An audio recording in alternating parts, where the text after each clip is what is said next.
Hi guys, for today's video gagawa tayo ng mocha chiffon cake.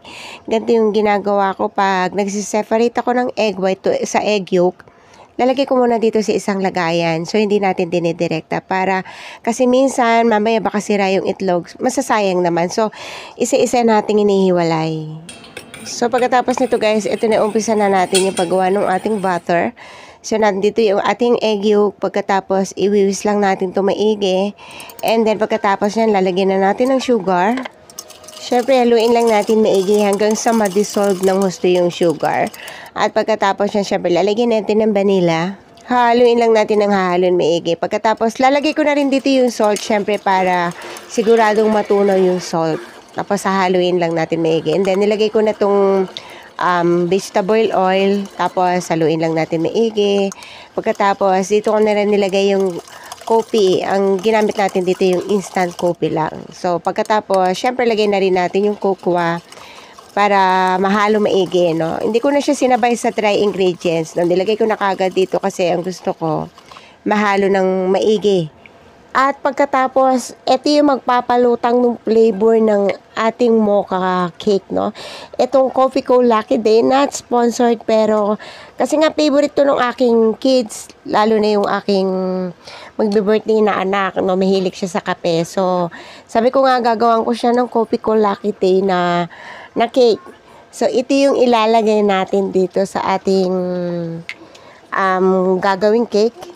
Siyempre, haluin lang din natin ulit maigi. Pag nasigurado nating wala nang buo-buo guys, no, na mix na maigi, dito na tayo sa dry ingredients. Ang gagawin natin, sasalain natin yung harina.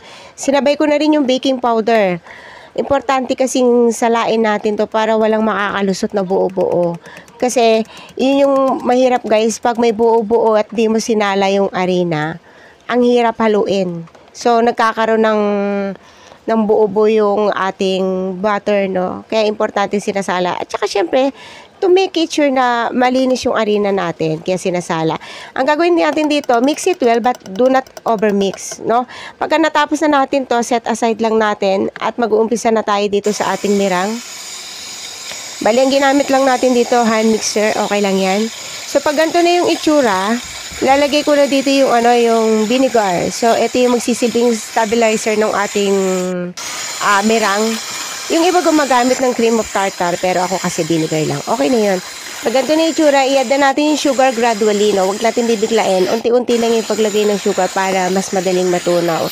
So, mimix lang natin na mimix yan hanggang sa makita na natin mag-steep na yung ating mirang. Pag ganito na yung stable na yung ating mirang, isa sa palatandaan yan guys, pinakamadali, is itaob mo yung bowl. Pag tinaob mo yung bowl at hindi nalaglag, ibig sabihin, ready na yung mirang mo, no? So, pwede na natin paghaluin tong dalawang ingredients natin. So, maglalagay lang muna ako ng konti dito sa butter. Hahaluin ko lang. So, pagkatapos, pag nahalo ko na ng maigi, ilalagay na natin ulit dito sa mirang. So, ang tip lang naman dito, mix it well but do not overmix. Kasi pag na-overmix to guys, ang mangyayari sa ating chiffon, matigas.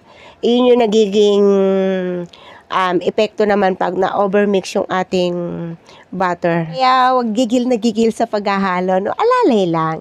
So, after this na, ang gagawin natin dyan, sasalin na natin dito sa ating mga pan. Sinukat ko yan guys para syempre pantay yung ating cake, no? So, nag-preheat na ako ng oven at sinet ko sa 110 degrees Celsius at i-bake natin to for about 25 to 30 minutes. So, check nyo na lang, no? Syempre, no? So, pag ganito guys, ito yung palatandaan na nasasabihin ko sa inyo, luto na yung cake nyo.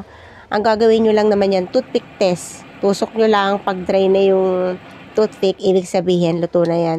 Then, after that, pagkalabas mo sa oven, taob mo kagad. Ganyan yung laging ginagawa ko. Pagkalabas sa oven, taob mo kagad. Tapos, kusa ng bababayang cake nyo. So, ganyan yung aking ginagawa lagi, no? Palalamigin ko lang to, tapos babalutin ko ng cling wrap kasi ilalagay ko muna to sa rep. Pagkatapos kong na-chill to guys, ito na yung gagawin ko ngayon, ikakat ko na yung aking chiffon. So, isa to sa ginagamit kong pagkakat ng cake, yung thread. Kasi mas maganda talaga to kasi nas pantay, no? So, anyway, pwede rin naman yung knife, no? So, ito na guys, gagawa na tayo ng icing niya. So, ang napili kong icing ngayon is condensed buttercream. So, dito ako medyo nagkamali kasi ginamitan ko pa ng stand mixer, no. Ginamitan natin ng whisk. Kaso hindi ganong na-mix sa whisk kasi kukunti lang yung butter na nilagay ko. Isang bar lang. So, isang bar is 1 cup eh. So, napansin ko, ganito yung itsura. Hindi siya nami-mix. So, pinalitan ko ng paddle attachment. Titignan ko kung ubra sa paddle attachment. Kasi first time kong maggawa ng icing sa stand mixer. Kasi usually, nagagawa ko ng icing sa hand mixer lang yung gamit ko. Kaya lang, nagtry nga ako dito, no, para malaman ko rin. So, anyway, ganito naman yung itsura. So, parang medyo okay naman. So, i-scrape mo nga lang yung mga side niya. Tinuloy-tuloy ko na dito, hindi ko na nilipat. So, pag ganito na yung itsura, lagyan na natin itong condensed milk. Ginawa ko dito guys, chinild ko yung condensed milk for 24 hours. So, malamig na malamig yung ating condensed milk para syempre, siya yung bubuo sa ating butter, no? So, ang gagawin natin yan, mimix lang natin ulit ng imimix hanggang sa makuha natin yung gusto nating texture sa ating icing. So, lalagyan natin ng cocoa powder. So, pag lalagyan na natin yan, then after ng cocoa powder, lalagyan na rin natin yung instant coffee. So, yan yung lalagay natin dyan. Tapos, continue mixing lang para makuha natin yung magandang texture niyan. Then, lagyan ko ng vanilla. Continuous mixing lang. Pag napapansin nyo parang nagtutubig, okay lang yan. Idiretso-diretso nyo lang yung paghahalo. Tapos, ito yung maganda lang kasi dito sa condensed buttercream. Walang dito, walang pumapalpak. Isa to sa icing na pinakamadaling gawin, no? Kumbaga, kung parang sa tingin nyo pumalpak, parang masyadong naging malabsak, ilagay nyo lang sa rep, palamigin nyo lang. Then, pag lumamig na, pag parang tumigas na, i-mix nyo lang ulit. Hanggang sa makuha nyo na yung texture na gusto nyo dun sa icing nyo, no? Makikita nyo naman yan eh, yung makinis na, yung malambot na siya, tapos makinis, tapos shiny. Yun na yun yung magandang texture, yung madali nang ma-handle. Madali na siyang ma-shape. Yun na yung magandang texture ng icing. Nung nagsisimula pa lang ako mag-bake, guys, ito yung isa sa una kong nagustuhang icing, no? Bukod sa napakadali niyang gawin. Kasi dito talaga hindi ka mahihirapang gumawa ng CBC. Napakadali lang niya. Hindi ka papalpak. So, isa to sa favorite kong unang natutunang gawin tong condensed buttercream. Although gumagawa rin naman ako ng simple buttercream. Alam niyo naman yung simple buttercream lang is yung butter lang din icing sugar. So yun lang yung simple buttercream, no. Tapos meron kasing merang buttercream. So napakarami na ng klase ng filling na ginagawa na made of buttercream. So, pero ito yung pinakagusto ko sa buttercream, yung condensed buttercream. Kasi nga, yung flavor niya, masarap talaga kasi nga, made of milk. So, mas masarap na, mas creamy na. So, anyway, ganyan lang yung gagawin natin. Pagpapatong-patungin lang natin to. Depende na yan sa inyo, guys. Kung pwede kung gusto nyo dagdagan ng filling na, for example, lalagyan nyo ng mga walnuts, ng mga almond. So, nasa inyo na yan, no? So, anyway, ito yung naisip kong design, yung pinaka-simple lang at pinaka-madaling gawin. Kasi, yung magbe-birthday, ayaw niya ng maraming kung ano-anong design sa cake. Gusto niya yung pinaka-simple lang na design ng cake. At bukod doon, nas madaling i-handle talaga yung CBC sa paglalagay ng icing sa cake. Hindi ka mahihirapan pakinisin. Napakadali guys pakinisin ito. At lalo na paglalagyan ng design, napakadali rin mag-design pag condensed buttercream yung gamit mo. So anyway, ito yung naisip kong design na napakasimple lang, no? Syempre, kumuha lang ako nitong tinidor. At ganito yung ginawa ko. So, ginawa natin parang banig style, no? So, ganyan lang yung gagawin natin na design ng cake. Habang ginagawa ko to, magte-thank you po muna ako sa inyo. As always, maraming salamat po dun sa matyagang nanonood sa aking channel. At, syempre kung bago ka sa channel ko, please don't forget to like and subscribe. And of course, don't forget to click the notification bell for new updates. At guys, pasensya na po kayo kung bibihira talaga ako ngayon maggawa ng videos kasi masyado lang po talagang naging busy kasi syempre marami tayong ginagawa. Alam niyo naman pag full-time mom, 'di ba? Napakarami nating ginagawa. So, inaano ko lang minsan, sinisingit ko lang yung paggawa-gawa ng video kasi marami talaga akong ginagawa itong mga nagdaang buwan. Tapos, syempre, nag-graduate yung aking panganay sa college. So, marami tayong inasikaso.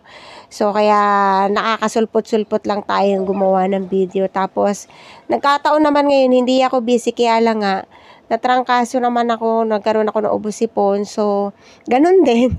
So, nagpahinga lang din tayo. So, nasingit ko lang tong video kasi nga merong occasion, birthday nga nung aking second child. So, ginawan ko na lang din ng video tong cake para ma-share ko naman sa inyo itong gantong simpleng paggawa ng cake. Siyempre, babatiin ko na rin ang happy birthday yung aking anak, ang pinakamabait na bata sa buong mundo. Alam na nila lahat siya kung bakit tinatawag namin pinakamabait na bata sa buong mundo, no?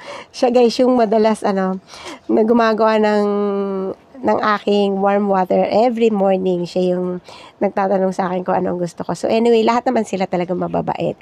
So ito na yung cake niya. So di ba napakasimple lang, no? So nilagay natin yung Coffee ko Lucky Day bottle dito sa ibabaw kasi nga bilang design na rin dito sa cake niya kasi nga yung flavor is mocha. Tapos syempre nilagyan natin ng Coffee ko Lucky Day kaya nilagyan na natin yung Lucky Day bottle dito sa ibabaw ng cake. So nagkaroon siya ng additional design, 'di ba?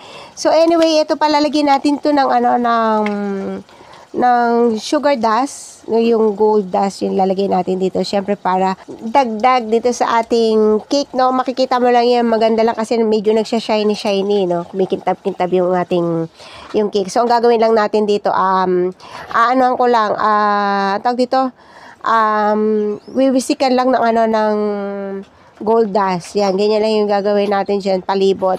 Lalagyan lang natin yung palibot ng cake. Dapat lalagyan ko pa to ng topper na number 21 kasi nga 21st birthday niya. So, dapat may topper na 21. Kaya lang nung nilagay ko, hindi maganda na tignan kasi masyadong malaki yung number. So hindi na bagay dito sa cake kaya inalis ko na rin kasi mas maganda pa rin yung simple. Pagkatapos lalagyan lang natin ng happy birthday topper and then ang gagawin ko nito guys kasi tapos na to, ilalagay na natin sa ref, syempre i-chill natin para syempre mas maganda yung cake kasi pag pinalalamig muna. So, there you go guys. Ito na yung aking mocha chiffon cake, Coffee ko Lucky Day flavor. So, that's it. I hope nag-enjoy kayo sa aking video for today. At sana po, abangan nyo pa po ako sa mga susunod kong video. Maraming salamat po. Thank you for watching. God bless everyone. Diyos mabalos. Bye-bye.